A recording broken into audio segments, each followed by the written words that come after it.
I have watched people argue about real estate and stocks for more than half a century, and most of the arguments are useless before they even begin.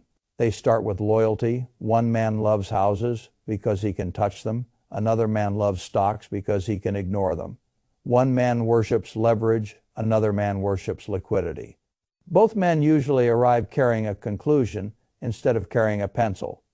That is why they stay confused. Whenever I want to know which path is better, I do not start with ideology. I start with a yellow legal pad. I put down the cash, I put down the time, I put down the hidden costs, I put down the taxes, I put down the stress, I put down the opportunity cost, and then I wait for arithmetic to embarrass the loudest man in the room. Arithmetic is very good at that. I want to walk you through a comparison that sounds simple and turns vicious the moment you count everything that matters. Imagine two men at the same starting line. Jake has $50,000. Marcus has $50,000. They make the same income. They live in the same city. They are the same age. They are not smarter than one another. They are not luckier than one another. They simply choose different wealth machines. Jake buys a rental house. Marcus buys a broad index fund and keeps buying it. Most people think the answer is obvious right away. They are wrong right away. Jake feels rich on day one because real estate gives you theater. There is a front door, there is a driveway, there is a tenant, there is a rent check, there is something to point at from your car window. He can say, I own that house. The sentence sounds heavy, it sounds adult, it sounds like progress. Marcus gets none of that emotional sugar. He wires his money into an index fund, turns on an automatic contribution, and receives the least impressive proof of ownership in the world. A number on a screen and a confirmation email. No one wants to see. If you judge an investment by how important it makes you feel in the first year, real estate wins in a landslide. If you judge it by what it leaves in your pocket after 20 years, the conversation gets ugly. That is the first rule. Do not confuse social proof with financial proof. I have seen people become devoted to bad investments simply because the investment gave them an identity. They did not own an asset. The asset owned their ego. That is especially common with rental property. A man buys one house, and by Saturday he is no longer a man with one house. In his own mind, he is a real estate operator. He has a story, he has jargon, he has a key ring, he has a barbecue speech prepared for anyone unfortunate enough to stand within 20 feet of him. He tells you the rent. He does not tell you the leak. He tells you the zestimate. He does not tell you the vacancy. He tells you the appreciation. He does not tell you the Saturday he spent sitting on a stained carpet waiting for a contractor who never showed up. That is why I say the rent check is not income. The rent check is raw material. What you keep is income. And between the rent check and what you keep, there is a slaughterhouse. Let us run the numbers the way grown men ought to run them. Jake takes his $50,000 and uses it as a down payment on a $250,000 rental property. He gets a 30-year mortgage at 7%. The monthly mortgage payment comes in around $1,330. He finds a tenant willing to pay $1,800 a month on a lazy napkin.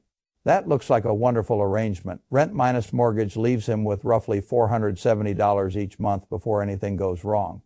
The phrase "before anything goes wrong" should frighten you more than it frightens most people. Because in property ownership, things going wrong are not interruptions. They are the business model. The house does not apologize for existing. The roof does not care that you had other plans for that cash. The water heater does not wait for a stronger month. The tenant does not study your budget before moving out. This is the second rule in real estate. The exceptional expense is usually just the regular expense arriving all at once. If you do not understand that rule, rental property will teach it to you in the most expensive way possible. Jake gets through the first year feeling clever. The rent arrives, the mortgage gets paid. He drives by the property and smiles like a boy looking at his first bicycle. He tells himself he has made money while sleeping. He tells himself the tenant is paying the mortgage. He tells himself the tax write-offs are going to make the whole thing even sweeter. This is the dinner, party premium. I like naming mechanisms because if you can name a mechanism, you can see it before it bites you. The dinner, party premium, is the emotional overvaluation investors assign to assets that sound impressive in conversation. the less arithmetic an investment requires to look glamorous. The more dangerous it usually is. Marcus has the opposite problem. Marcus owns a boring machine. His $50,000 goes into an index fund. He adds $300 every month. No one congratulates him. No one asks to tour the fund. No one says, "Wow, you are really building something there." He opens the account every few months, sees that the number is up a bit, down a bit, then up some more. And he feels nothing dramatic. That is exactly why the stock market makes so many people rich and so few people feel rich while doing it. Boring is a moat. The machine you can leave alone is usually the machine with the best chance of compounding. By the end of 3 years, Jake has collected a respectable pile of rent. On the surface, it looks powerful. But now we need to drag out the hidden ledger, property taxes, insurance, a month of vacancy between tenants, cleaning, relisting, a water heater, a roof leak, the small humiliations of management that people insist on calling passive income. Whenever someone tells me rental property is passive, I know two things immediately. Either he is paying someone else to do the work, in which case it is not passive after fees, or he is lying to himself, in which case it is not passive after labor. There is no magic door in the middle. Jake decides to save money by managing the property himself. This is where I introduce the third mechanism. I call it the time rent. Time rent is the hidden monthly charge you pay when an asset demands your attention instead of your money. Most investors never record it because no invoice arrives. That is why it gets ignored. Anything ignored long enough begins to impersonate profit. Jake answers calls at night. He coordinates a repair during lunch. He screens tenants. He drives over when a sink backs up. He cleans the property after a move out because he cannot stand paying somebody else to do something he thinks he can do himself in an afternoon. That afternoon becomes a weekend. That weekend becomes a pattern. The pattern becomes part of his life. He still tells people his tenant is paying the mortgage, but in reality he is also paying with time, energy, and attention. Those are not romantic payments. Those are real payments. Marcus has a different experience. His fund keeps sitting there like a field no one talks about because the crop is underground. He keeps adding $300 every month. He receives no urgent phone calls. He replaces nothing. He litigates with no one. He is not required to become a part-time handyman, a half-trained lawyer, a reluctant collections agent, and a weekend scheduler just to remain an investor. And here is where the first great misunderstanding appears. People look at the early years and think Jake is obviously ahead because the property gives him leverage. That part is true, but they fail to understand the price of leverage. So let us name it. The fourth mechanism is the leverage amplifier. Leverage is wonderful at increasing outcomes and perfectly indifferent about whether those outcomes are pleasant. That indifference is why so many people who speak beautifully about leverage have a history full of panicked decisions they would prefer not to revisit. Jake used $50,000 to control a $250,000 asset. Marcus used $50,000 to control $50,000 of the market. That 5-to-1 difference matters. If the property rises in value, Jake gets the benefit on the whole asset, not just on his down payment. That is the intoxicating part of real estate. Small amounts of your money can sit under large amounts of borrowed money and make you appear brilliant if appreciation cooperates. But leverage has a companion. Nobody likes to invite to the seminar. I call it the fragility tax. The fragility tax is what highly levered owners pay for needing things to remain. Okay, if appreciation slows, the story weakens. If rent softens, the story weakens. If vacancy rises, the story weakens. If rates move against the market, the story weakens. If one ugly repair lands in the wrong month, the story weakens. The stock investor deals with volatility. The leveraged landlord deals with volatility plus obligation. That is a completely different emotional equation by year 5. Jake has begun to understand what he really bought. He did not buy a house. He bought a business attached to a house. That distinction matters.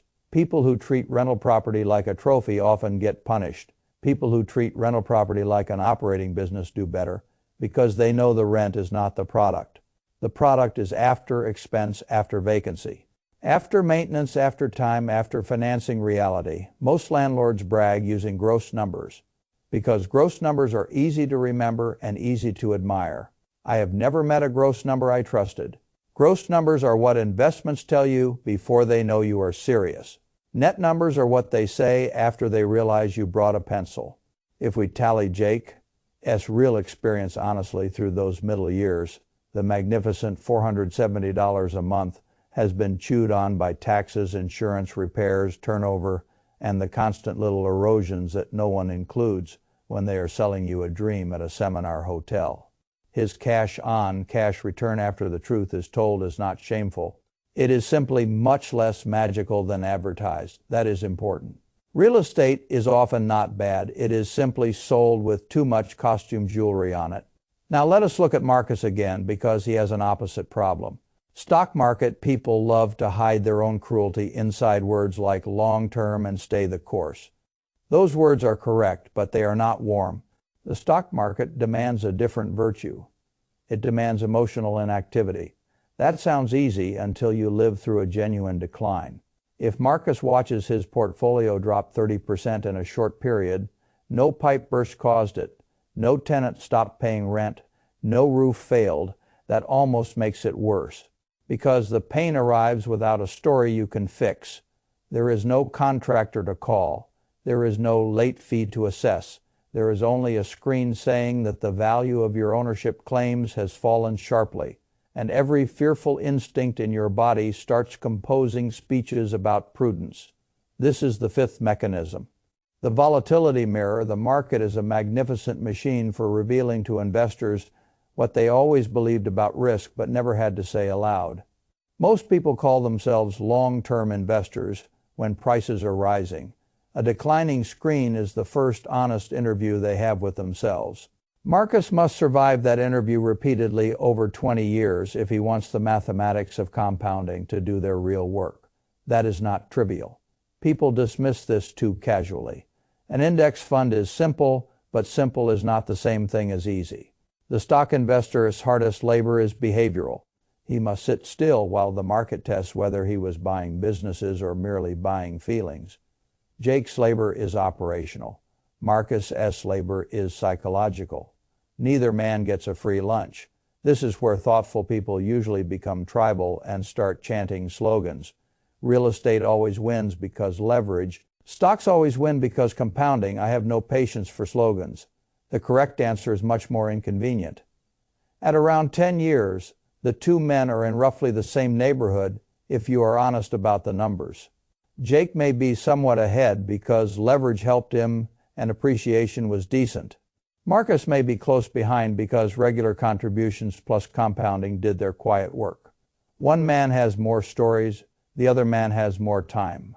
One man concentrated his risk in a single property, in a single zip code with a single debt structure. The other spread his claim across thousands of businesses and let management teams all over the world work while he slept. And here's the point almost everybody misses. Wealth does not only consist of what you own, it consists of what your ownership costs you to remain in. That is the sixth mechanism, the carry burden. A high carry asset demands more maintenance of self, more vigilance, more tolerance for interruption, more readiness to inject capital at bad moments, more acceptance of illiquidity, more concentration risk, more dependency on local conditions. A low carry asset asks less of you operationally, but much more of you emotionally. It gives you liquidity and freedom at the price of visible volatility. When people ask me which one makes more money, I first want to know what kind of burden they are equipped to carry. A disciplined property owner in a strong rent market who budgets conservatively, manages like an operator, understands taxes, and buys with a margin of safety can do very well. A disciplined stock investor who keeps adding capital, ignores the theater of the market, and survives major drawdowns without panicking can also do very well. An undisciplined owner in either camp will invent sophisticated reasons for mediocre results. Now, I want to talk about what makes real estate genuinely powerful because too many stock enthusiasts become smug here and miss what the property people are really buying. Real estate has three weapons. the average stock investor does not naturally possess in the same form. The first weapon is controlled leverage. The second is tax engineering. The third is utility. Utility is underrated. A rental property can sometimes be house hacked. It can sometimes solve your own shelter cost while producing income from adjacent units. A good property in the right market can become both an asset and a life positioning move. Stocks cannot let you live above the cash flow. A duplex can. Tax engineering matters too. Depreciation, when used intelligently, is a strange and powerful gift. You may own a property that is rising in market value while the tax code allows you to deduct the theoretical wearing out of the structure. That is not a small detail that can change after-tax economics dramatically. Add a 1031 exchange, and the tax deferral features become even more interesting for the serious operator. Those are real advantages. I do not dismiss them. But I also do not romanticize them. Every advantage in finance has an invoice. Leverage sends its invoice in fragility. Tax benefits send their invoice in complexity. Utility sends its invoice in involvement. That is why I say property ownership is often best for people who want a business in disguise and worst for people who want a trophy in disguise. Now let me tell you where stocks keep humiliating people who underestimate them. The stock market's greatest strength is not just the average return. It is scalability. Jake wants more wealth from real estate. What does he usually need to do? Buy another property, take another loan, take another management burden, accept another set of tenants, another local market, another repair stream, another concentration of time. Marcus wants more wealth from the market. What does he need to do? Increase the automatic contribution by $200. That is all. This difference looks small until you stretch it over 2 decades. A modest increase in contribution inside a compounding machine can create an astonishing gap because compounding multiplies consistency. The machine does not care whether the increase felt glamorous. It only cares whether the capital kept arriving. This is the 7th mechanism, the contribution multiplier in the stock market. Small repeated additions become very large because they are added to a machine designed to reward duration. In real estate, more money often means more units, and more units often means more moving parts. The first machine scales with discipline, the second often scales with management capacity. That distinction matters enormously for ordinary people with jobs, families, and finite patience. By year 20, the numbers tell an uncomfortable truth. If Jake's property appreciated reasonably and he did not get mauled by bad luck, he may have built very solid equity. If Marcus kept contributing and let compounding work, he may be in the same ballpark without ever buying another toolbox or speaking to a tenant. This is the point in the conversation where ideological people become useless again. The real estate man says, "See, I told you houses win." Look at the equity. The stock man says, "See, I told you markets win." Look at the freedom. I say both men are half right and therefore dangerous, because the real lesson is not that one asset class always defeats the other. The real lesson is that hidden costs, hidden time, and hidden structure determine whether a visible asset becomes invisible wealth. Let me put it more bluntly. Jake worked for his asset. Marcus waited for his asset. Jake's machine rented him capital, but it also rented him responsibility. Marcus's machine rented him compounding, but it also rented him volatility. Neither one got paid simply for being present. Jake needed operational discipline. Marcus needed behavioral discipline. So which one would I choose? That depends on the investor. If you are the sort of person who genuinely wants to run an operating asset, who does not mind concentration, who understands maintenance reserves, who does not lie to himself about time rent, who buys in a market with strong rent to price ratios, and who can remain conservative even while using leverage, real estate can be a beautiful machine. If you are the sort of person who wants breadth, liquidity, low operational burden, and the ability to scale wealth simply by earning, saving, and consistently contributing while never trying to outsmart the market. Mood swings. Broad index investing can be a beautiful machine. The tragedy is that most people do not choose based on their actual temperament. They They choose based on which machine makes them feel more like a winner in the first 12 months. That is how bad decisions get dressed in confidence. I have another rule. Always ask not only what an asset earns, but what version of you it requires. A rental property may demand a more available, more patient, more hands, and more system-driven version of you. A stock portfolio may demand a more emotionally mature, more inert, more independent version of you. Most people fail not because the asset betrayed them. They fail because they bought an asset that required a character they had not yet built. That is the eighth mechanism, the character requirement. The best investment for you is often the one whose discipline pattern you can actually survive. Now, I want to deal with a final illusion because it causes endless confusion. People say real estate creates more millionaires. That can certainly happen, but the phrase hides something critical. Real estate often creates millionaires because it combines leverage, forced principal paydown, tax features, and emotional commitment. The owner is dragged into consistency by the structure itself. A mortgage bill arrives, rent must be managed, equity quietly accumulates. The owner cannot glance at the value every second of the day and panic, sell one bedroom, because CNBC became dramatic. That forced illiquidity can save foolish people from themselves. The stock market offers less protection from your own hands. The account is liquid, the sell button is available, you can sabotage yourself from the comfort of your couch. That flexibility is wonderful for mature investors and disastrous for emotional ones. So sometimes what people call the superiority of real estate is partly just the inferiority of their own market behavior that is worth remembering. If you are a chronic tinkerer, a serial panic seller, a man who can turn a simple index fund into a three-ring circus because the screen moved on a Tuesday, then yes, a property may save you from yourself precisely because it is harder to unload in a burst of fear. But I would rather become the kind of man who does not need handcuffs to behave well around good assets. That has always seemed the more scalable solution.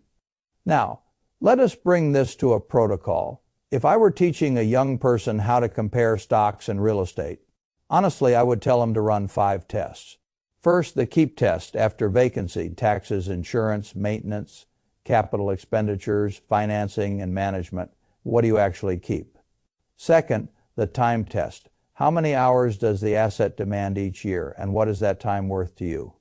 Third, the fragility test. What happens if appreciation slows, rent weakens, or repairs cluster in one ugly season? Fourth, the scale test. If you want much more wealth, can you scale this machine by contribution, or must you scale it by complexity?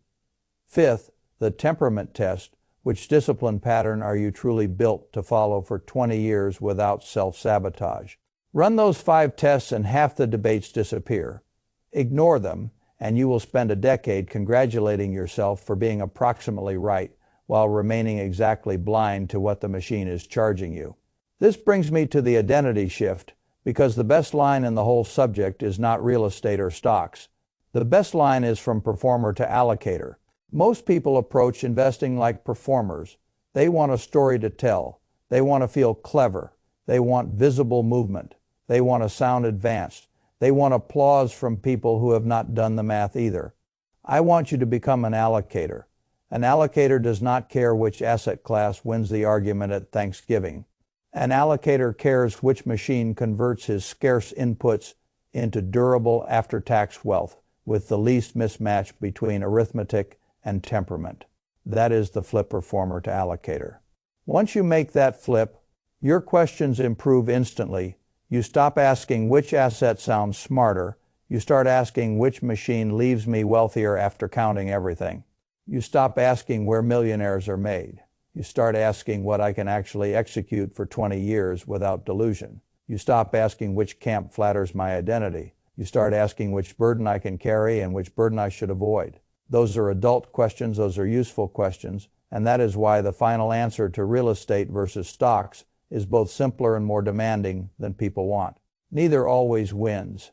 The machine that wins is the one whose hidden costs you counted, whose burden you understood, whose tax features you respected, whose scale you can handle, and whose discipline pattern matches the person you really are.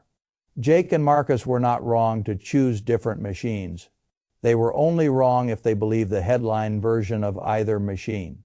Jake is wrong if he thinks gross rent is profit. Marcus is wrong if he thinks low effort means low discipline. Jake is wrong if he ignores time rent. Marcus is wrong if he ignores panic risk. Jake is wrong if he assumes leverage only magnifies success. Marcus is wrong if he assumes compounding works for men who keep interrupting it. And both of them are wrong if they think the asset alone deserves the credit. Wealth is usually not built by choosing a magical asset. It is built by matching a sound asset with a sound behavior and then refusing to quit the arrangement when it stops feeling exciting. That is why I have always preferred plain arithmetic over romantic argument. Arithmetic has no loyalty. Arithmetic does not care what is fashionable. Arithmetic does not live in a podcast clip. Arithmetic does not care whether a key feels more powerful in your hand than a brokerage statement in your inbox. Arithmetic only asks one question in the end.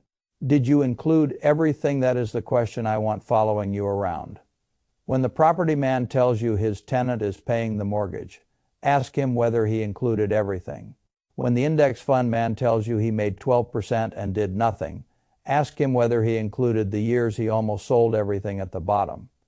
When your brother-in-law says one path always wins, ask him whether he included time, taxes, concentration, liquidity, repairs, leverage, and behavior. Most people have not included everything. That is why most strong opinions about money are just incomplete spreadsheets wearing human skin. I do not want you to leave with a slogan. I want you to leave with a mirror.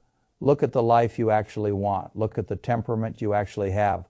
Look at the burden you are actually willing to carry. Look at the discipline you are actually capable of sustaining. Then choose the machine that still looks intelligent after you count every dollar, every hour, every headache, every tax, every hidden fragility, and every temptation to sabotage yourself, because that is the only comparison that matters. And if you ever feel yourself getting intoxicated by a neat little story about easy cash flow, easy compounding, easy passive income, easy leverage, easy diversification, or easy anything, I want you to stop, take out a pencil, and ask the question that separates adults from amateurs. Did I include everything? If the answer is no, you are not looking at wealth. You are looking at marketing. And marketing has made more people feel rich than it has ever made rich.